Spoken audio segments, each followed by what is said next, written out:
Le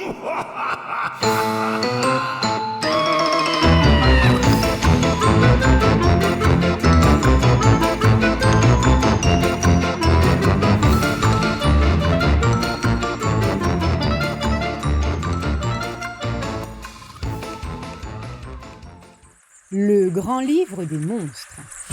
Aujourd'hui, nous partons en expédition en Amérique centrale et du Sud. Êtes-vous prêts à affronter l'inconnu? Installez-vous bien, éteignez les lumières et laissez le frisson de l'aventure vous emporter. Commençons notre voyage en Pentagonie. Si tu y vois un lémiche, surtout ne va pas te cacher dans une maison, car cette sorte de tigre aquatique a une très mauvaise habitude, celle de détruire les habitations. Un peu plus loin, en Argentine, si tu navigues sur les eaux du lac Nahuel Huapi, reste très attentif au cas où tu verrais apparaître le cou de ce monstre semblable à un serpent, le Nahuelito.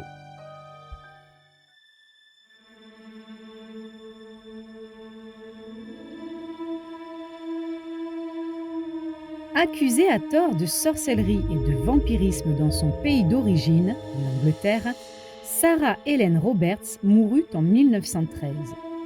Son époux voyagea jusqu'au Pérou et trouva un cimetière qui accepta qu'elle y repose en paix. Mais Sarah Ellen Roberts promit de revenir se venger et ce jour-là serait un jour terrible pour tous ceux qui croiseraient son chemin. Le mapinguari vit dans la jungle du Mato Grosso du Sud, au Brésil.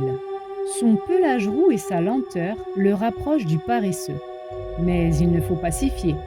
Pouvant atteindre une taille de 3 mètres de haut quand il se dresse sur ses pattes arrière, ce monstre est armé de griffes acérées, d'une énorme bouche garnie de dents tranchantes et d'un seul œil au milieu du front. Protecteur des animaux de la forêt tropicale, il est particulièrement féroce et dangereux avec les humains qu'il rend responsable de leur élimination. Ses deux points faibles sont sa lenteur et sa vue limitée à son unique œil. Si tu réussis à l'aveugler, même temporairement, en l'éblouissant avec un miroir par exemple, cela te permettra de gagner du temps pour t'enfuir. Mais si tu es devant lui, c'est que tu n'auras pas été futé. Son odeur repoussante aurait dû te mettre en garde. Le sucuriju serpente près du fleuve Amazone ou glisse parmi les arbres de la forêt en passant totalement inaperçu. C'est un gigantesque serpent de plus de 15 mètres de long. Cet animal est un constricteur, c'est-à-dire qu'il saisit sa proie, s'enroule autour d'elle et la serre dans ses anneaux pour stopper la circulation sanguine et provoquer la mort. Puis, il avale la tête la première sans la mâcher. La taille de ses proies dépend de sa propre taille. Cabiai, capybara, singe ou humain, rien ne le rebute, c'est un carnivore. Ce monstre est très difficile à combattre, surtout dans l'eau, tu n'aurais aucune chance. Énorme, puissant et particulièrement musclé, il faut bannir tout combat au corps à corps qui se révélerait fatal. Il ne faut surtout pas le regarder dans les yeux, sa vue est perçante et hypnotique. Un seul conseil s'il n'a pas déjà avalé son dîner, la fuite.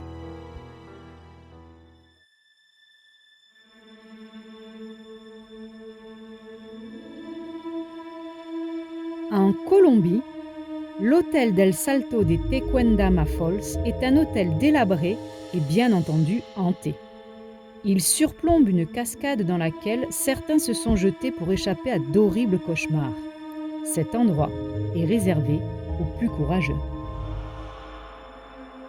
La ciguanaba erre principalement dans les zones les plus isolées du Guatemala, du Mexique, du Salvador et du Costa Rica. Ce fantôme vengeur apparaît la nuit. Vu de dos, il prend l'apparence d'une très belle femme aux cheveux longs, vêtue d'une robe blanche et vaporeuse. On la rencontre pendant qu'elle se baigne et sa beauté est ensorcelante. Mais lorsqu'elle se retourne, on découvre un visage terrifiant, mi-cheval décharné, mi-crâne humain. Son unique but est de voler les âmes. La ciguanaba préfère s'en prendre aux hommes. Elle épargne d'ordinaire les enfants. Si par malheur tu vois son vrai visage, sache que tu ne l'oublieras jamais et qu'il te hantera pour toujours. Mais au moins, tu auras la vie sauve, car elle disparaîtra sans te faire davantage de mal. La Llorona rôde inlassablement près des points d'eau dans toute l'Amérique centrale et l'Amérique du Sud. Ce fantôme ressemble à une jeune femme flottant dans les airs ou sur les eaux d'une rivière. Le plus effrayant chez ce spectre est le son provoqué par ses pleurs incessants lorsqu'elle déambule dans la nuit. Que faire face à une personne accablée de chagrin? La consoler, bien sûr. Mais un fantôme, comment lui parler? Comment le réconforter en le serrant dans ses bras? La Llorona ne te fera aucun mal, à part te rendre aussi triste qu'elle. Et toi, tu ne pourras rien pour elle. Personne n'est capable de l'apaiser. L'histoire de la Llorona, le fantôme qui pleure, rappelle celle d'un autre fantôme célèbre, Papantzin, sœur du roi aztèque Montezuma. Cette belle princesse est morte subitement alors qu'elle était encore jeune. Enterrée avec tous les honneurs en raison de son statut de noble, son fantôme a été vu quelques jours plus tard, pleurant et se lamentant. On dit qu'elle erre toujours aux alentours de la ville de Mexico, toujours aussi triste. Dans la mythologie aztèque, il existe un fantôme similaire à celui de la Llorona. C'est Cihuacoatl, la déesse de la terre, mi-femme, mi-serpent. Elle se caractérise par ses cris inhumains et ses pleurs incessants. Elle est souvent représentée émergeant des eaux du lac Texcoco au Mexique.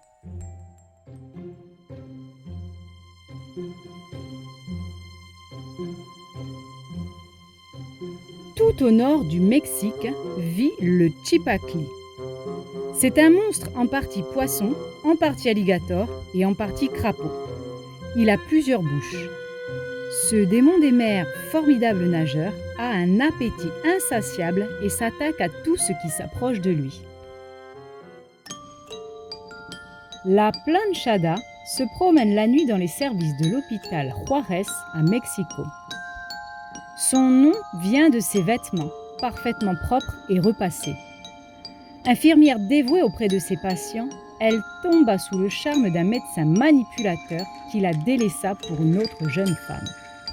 Accablée de chagrin, elle négligea son travail et commit des erreurs fatales. Elle tomba malade et, accueillie au sein de son propre hôpital, elle mesura la détresse des patients qui souffraient. Elle mourut accablée de remords en se faisant la promesse de se racheter dans une autre vie de fantôme. Il n'y a aucune raison d'avoir peur de la planchada. Elle ne fera aucun mal à personne, car elle est bienveillante.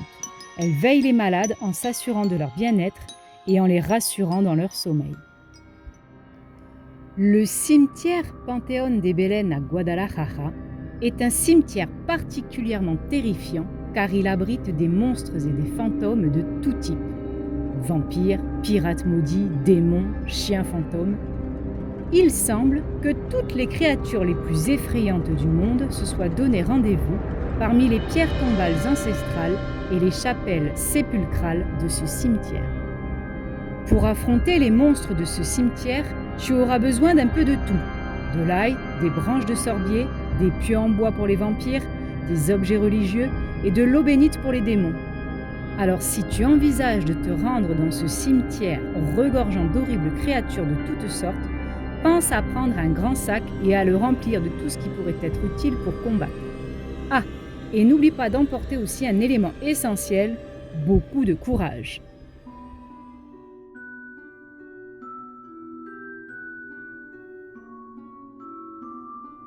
Pour apaiser le fantôme d'une fillette disparue dans un marécage, un habitant de l'île collecta pendant des années toutes sortes de vieilles poupées.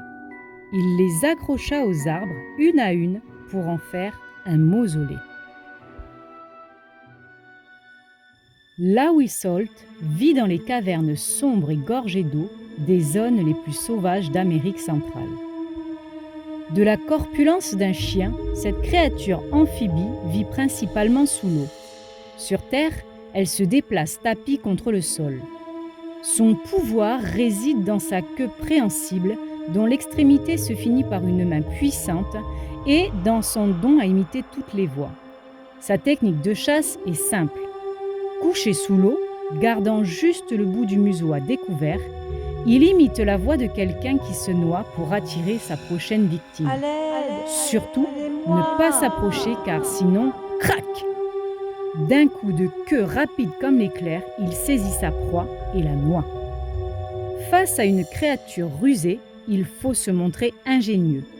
Si tu pénètres sur son territoire, surtout ne succombe pas aux plaintes et aux gémissements. Mais si tu te retrouves face au monstre, détourne son attention en lui envoyant de la nourriture. Il utilisera alors sa queue pour l'attraper et tu pourras fuir. Si tu vas à Haïti, méfie-toi du jet rouge. Cette créature mi-loup-garou, mi-vampire est réputée pour transformer les personnes qu'elle rencontre à son image.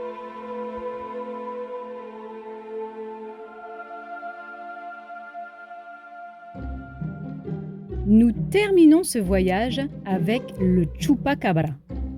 Il aime sauter sur les toits des fermes dans les zones agricoles du Mexique, du Guatemala, de l'Équateur et du Costa Rica. Comme son nom le laisse deviner, chupa signifie sucer et cabra signifie chèvre, il se nourrit de sang de chèvre. C'est une créature sans poils, de la taille d'un gros chien, avec des pics sur le dos, des griffes et des crocs recourbés vers le haut et vers le bas pour mieux saisir ses proies. Un vrai monstre. Les 4 points que je vais énumérer te permettront de reconnaître un chupacabra. 1. Dans la zone où il vit, tu trouveras des empreintes de pas à 3 orteils. 2. Tu entendras un bruit étrange, celui de ses pointes qui frottent les unes contre les autres. 3. Il y aura une odeur très désagréable dans l'air. 4. Il produit un son qui n'est ni humain ni animal. Le chupacabra est peut-être le monstre le plus mystérieux de la planète. Certains pensent qu'il s'agit en fait d'un coyote atteint d'une maladie génétique étrange, tandis que d'autres croient que c'est une créature souterraine comme un gnome ou un elfe. Selon la théorie la plus probable, il pourrait s'agir d'un extraterrestre. Chaque fois qu'un chupacabra est aperçu, des ovnis sont également observés à proximité. Si tu te demandes comment affronter un chupacabra, eh bien, comme tu n'es pas une chèvre, il y a de bonnes chances qu'il ne t'attaque pas. Mais si tu venais à t'interposer entre lui et sa proie, tu pourrais avoir des ennuis. Juste un petit conseil, si comme certains le pensent, il peut lire dans les pensées, essaye de le persuader que tu n'es pas une menace. Au fait, savais-tu que dans l'épisode de Scooby-Doo, Scooby-Doo est le monstre du Mexique, Scooby-Doo se retrouve face à un véritable chupacabra? Et voilà, ce périple en Amérique centrale et du Sud se termine, mais pour les plus courageux, restez bien connectés, activez la cloche de notification et abonnez-vous bien sûr si ça n'est pas encore fait, car d'autres aventures sont à venir. Merci et à très vite!